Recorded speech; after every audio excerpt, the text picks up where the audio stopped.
प्रिय विद्यार्थियों, अपनी ऑनलाइन क्लासों के क्रम में ही आज की क्लास का आयोजन हमने रखा है। पिछली क्लास में हमने फंडामेंटल राइट्स की बात की थी। फंडामेंटल राइट्स के ऊपर जो विशेषताएं हैं, यूँ कहें कि संविधान के भाग 3 में जो फंडामेंटल राइट्स दिए हैं, जो कि भारत एक डेमोक्रेटिक राष्ट्र, इसकी एक मिसाल है, इसका उदाहरण है। यूँ कहें कि फंडामेंटल राइट्स की जो विशेषताएं हैं उनकी हमने बात पिछली क्लास में की थी।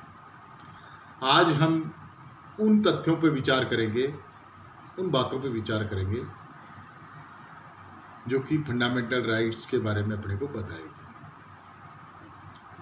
मेरा कहने का मतलब है कि आज अपन भारत के नागरिकों को प्रदत्त मौलिक अधिकारों की व्याख्या करने का प्रयास करेंगे। भारत के नागरिकों को प्रदत्त मौलिक अधिकारों की व्याख्या करने का प्रयास करेंगे। देखो, मोटे तौर पे अगर इस बात को समझे तो भारत के संविधान के भाग 3 में आर्टिकल 14 से लेकर 32 तक भारत के नागरिकों को 7 अधिकार दिए गए थे संविधान जब बना, और 44वें संशोधन से एक अधिकार को हमने विड्रॉ कर लिया, संपत्ति का अधिकार। तो अब भारत के नागरिकों को 6 मौलिक अधिकार प्राप्त है। तो मोटी मोटी इसकी छोटी सी बात है, लेकिन एक संविधान का विद्यार्थी होने के नाते अपन सबके लिए आवश्यक है कि हमें ये ज्ञान हो कि भारत के नागरिक को कौन से अनुच्छेद में कौन सा अधिकार मिलता है। तो आज अपन इसकी शुरुआत करते हैं। प्यारे विद्यार्थियों, पहला जो अधिकार भारत के नागरिकों को दिया गया है वो है, सबसे मूलभूत अधिकार है, सब अधिकारों का आधार स्तंभ वो बनता है, वो है समानता, राइट टू इक्विलिटी, समानता का अधिकार।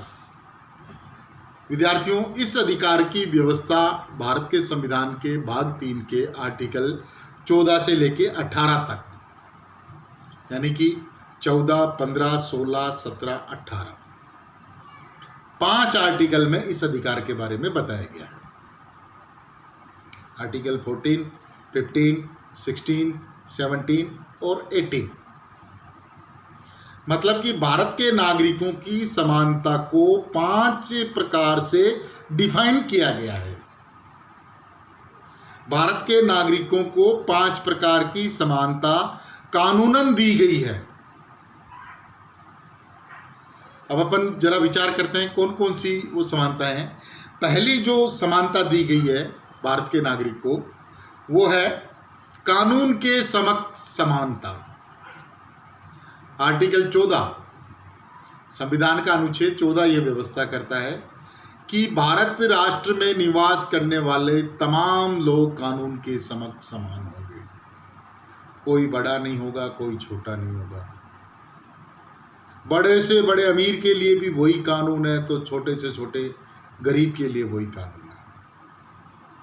जिस क्राइम की सजा गरीब को जितनी मिलेगी उतनी ही, चाहे कितना ही बड़ा अमीर हो, वो कितना ही बड़े पद के ऊपर हो, कितना ही बड़ा आदमी हो, वो कहते हैं ना स्टेटस सिंबल, उसका स्टेटस कैसा ही सिंबल हो। अगर वो मर्डर करेगा किसी का तो 302 के तहत ही एक भिखारी पे मुकदमा दर्ज होएगा। मर्डर करने पर 302 के तहत ही एक बड़े से बड़े पैसे वाले के विरुद्ध दर्ज होएगा मुकदमा। भारत के संविधान का ये सबसे आधारभूत अधिकार है, राइट टू इक्विलिटी, समानता का अधिकार, यानी कि कानून के समक्ष सब लोग समान हैं। यह आर्टिकल 14 व्यवस्था करता है। विद्यार्थियों, इस अधिकार का दूसरा जो आर्टिकल है वो है आर्टिकल नंबर 15, जो कि व्यवस्था करता है धर्म, नस्ल, जाति, लिंग या जन्म स्थान के आधार पर भेदभाव का विरोध करता है। संविधान के अनुच्छेद 15 के अंतर्गत धर्म, नस्ल, जाति और लिंग,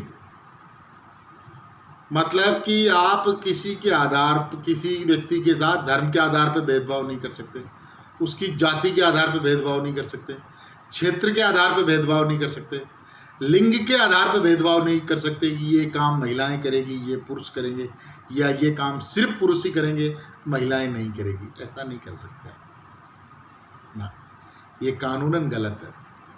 क्योंकि भारत का संविधान ये व्यवस्था देता है, संविधान का अनुच्छेद 15 ये व्यवस्था देता है कि धर्म, नस्ल, जाति, लिंग के आधार पर सब समान है, कोई विशेष नहीं है। जिससे प्राचीन भारतीय वर्ण व्यवस्था के अंतर्गत ब्राह्मण, क्षत्रिय, वैश्य, शूद्र को सबसे निचला स्थान दिया गया था, वो व्यवस्था खत्म कर दी गई है हिंदुस्तान में।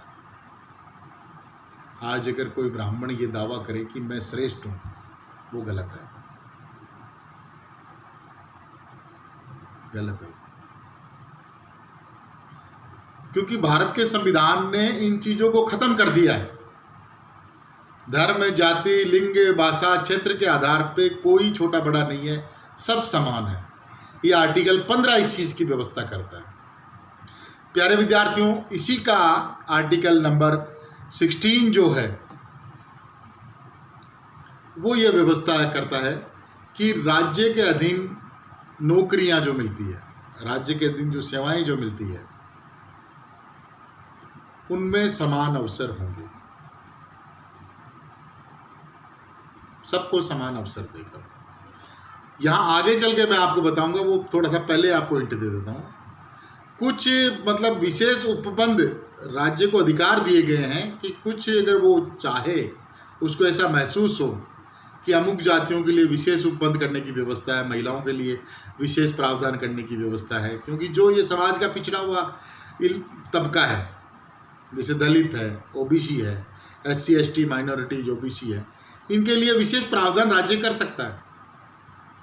अगर वो ऐसा करेगा तो आर्टिकल 15 और 16 का वॉयलेंस नहीं माना जाएगा। वो जैसे आप प्रश्न कर लो साहब, जब धर्म, भाषा, लिंग, क्षेत्र के आधार पे कोई भेद नहीं है तो गर्ल्स कॉलेज क्यों खोलते हैं जिसमें सिर्फ लड़कियां ही पढ़ सकती हैं? नहीं, गर्ल्स कॉलेज खोलने का राज्य को विशेष अधिकार दिया गया है। अगर उसको ये लगता है कि यहाँ गर्ल्स एजुकेशन कम है, लड़कियों में शिक्षा का प्रसार होना चाहिए, लड़कियों के लिए शिक्षा की समुचित व्यवस्था होना चाहिए, तो गर्ल्स कॉलेज खोल सकता है विशेष। अगर राज्य को ये आभास होता है कि यहाँ SC ST OBC माइनॉरिटी की आर्थिक स्थिति खराब है, सामाजिक स्थिति खराब है, तो उनके लिए वो आरक्षण का विशेष प्रावधान कर सकता है, जैसे भी किया है। SC ST का आरक्षण चल रहा है, संविधान लागू हुआ तब से, OBC का आरक्षण दे दिया, और अब एक नई श्रेणी आई है EBC, इकोनॉमिक बैकवर्ड क्लास। तो ये राज्य अपनी शक्तियों का प्रयोग करते हुए विशेष प्रावधान कर सकता है, वो आर्टिकल 15 और 16 का वॉयलेंस नहीं माना जाएगा। प्यारे विद्यार्थियों, इसी के अंतर्गत जो नेक्स्ट आर्टिकल आता है वो है आर्टिकल नंबर 17। और आर्टिकल नंबर 17 जो है वो भारत के संदर्भ में विशेष स्थान रखता है। देखिए, आज़ादी के पहले, या यूँ कहें कि अंग्रेज आने के पहले, या मोटा मोटा आप कह लीजिए आज़ादी के पहले, भारत राष्ट्र बनने से पहले, या इसको एक कदम और आगे मैं ये कहूँगा कि आज भी देश के किन्हीं क्षेत्रोक्षेत्रों में अस्पृश्यता की बीमारी है, छुआछूत की बीमारी है। बड़ो देखो कितनी अवैज्ञानिक बात है ये, कि मैं हूँ, मैं बड़ा हूँ, आप छोटे हो, आप नीच हो, मैं ऊँच हूँ। भाई, इस चीज़ का फैसला करने वाले आप कौन हो? आप ऊँचे हो और मैं नीचा हूँ। आप जिस प्रोसेस से बाहर आए वो एक प्रोसेस, वैज्ञानिक प्रोसेस है। गर्भधारण प्रक्रिया हुई, आप 9 महीने जितने भी वीक, विज्ञान के हिसाब से उतने वीक पेट में रहे, उतने ही दिन में रहा। आप जिस प्रोसेस से बाहर आए उसी से मैं आया।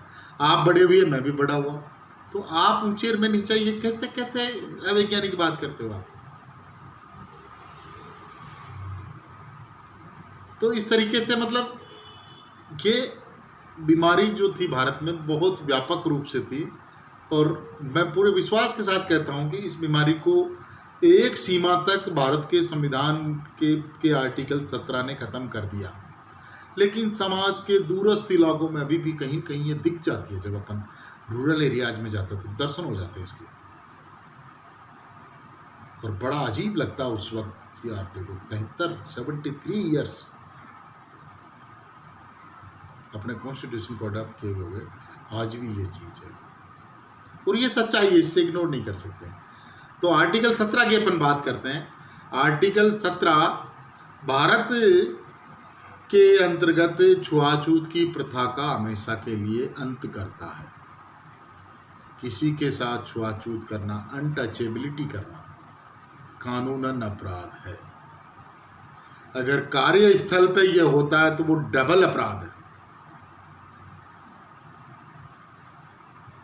मान लीजिए कोई स्वर्ण कास्ट तथाकथित, जिनको स्वर्ण कहते हैं, या जनरल कैटेगरी जिनको कहते हैं, उनका बॉस हो और सुबॉर्डिनेट SC ST का हो, उनके बीच में अगर वास्तव में वो उसकी प्रताड़ना करता है ये कह के, तो वो संविधान का सीधा सीधा वॉयलेंस है, सरासर वॉयलेंस है। और इसके लिए इस तबके को विशेष अधिकार दिए गए हैं। इसके पक्ष में भारत की संसद ने एक एट्रोसिटी एक्ट भी बनाया है कि अगर किसी SC ST के व्यक्ति को ये आभास होता है कि मेरी प्रताड़ना इस आधार पे हो रही है कि मैं इस वर्ग से हूँ, तो वो संबंधित उस अधिकारी या उस व्यक्ति, समाज के संदर्भ में कोई व्यक्ति या ऑफिस या संस्थान के संबंध में कोई अधिकारी या कार्मिक, उसके विरुद्ध वाद दायर कर सकता है।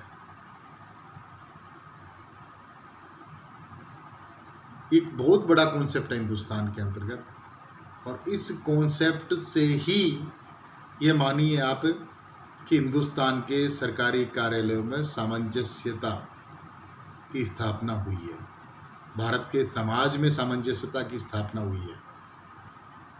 तो ये आर्टिकल 17 भारत के संविधान का एक आत्मबीज, ये बीज रूप से मैं इसको कहूँगा। नेक्स्ट जो है आर्टिकल 18, भारत के संविधान का आर्टिकल 18 व्यवस्था करता है कि उपाधियों का अंत, जैसे ये आज जो उपाधि लगाते हैं महाराजा, राजा साहब, महाराजा, जो किसी उनके दादा परदादा किसी रियासत के राजा रहे होंगे, वो लगाते हैं महाराज, वो गैर कानूनी है। भारत के संविधान के अनुच्छेद 18 के द्वारा तमाम तरह की उपाधियों का अंत किया गया है, आप नहीं लगा सकते। लेकिन उनके वेल विशर लगाते हैं तो किसी को कोई आपत्ति भी नहीं है इस पर, आप लगाओ अपने क्षेत्र में, अपने व्यक्ति का आपका जो वेल विशर है, आप उसके वेल विशर हो, आप उसकी लाड चाव करो, हमें क्या आपत्ति है। लेकिन आप किसी सरकारी सिस्टम में नहीं लगा सकते, आप किसी प्रोसेस में नहीं लगा सकते। जैसे किसी जिले का जिला कलेक्टर बनता है, वो मान लीजिए किसी पौराणिक राजवंश से संबंधित हो तो वो महाराज नहीं लिख सकता। या कोई प्रोफेसर बनता है मेरी तरह, वो किसी पुराने राजघराने से हो तो वो महाराज नहीं लिख सकता ना,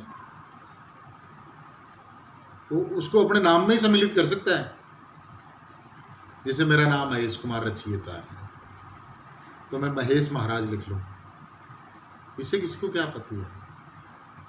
अब मैं महाराज की तरह मैं एटीट्यूड करूँ, सब मुझे महाराज साहब कहें, वो चीज़ गलत है, क्योंकि हमने संविधान में इन चीज़ों को ख़त्म कर दिया।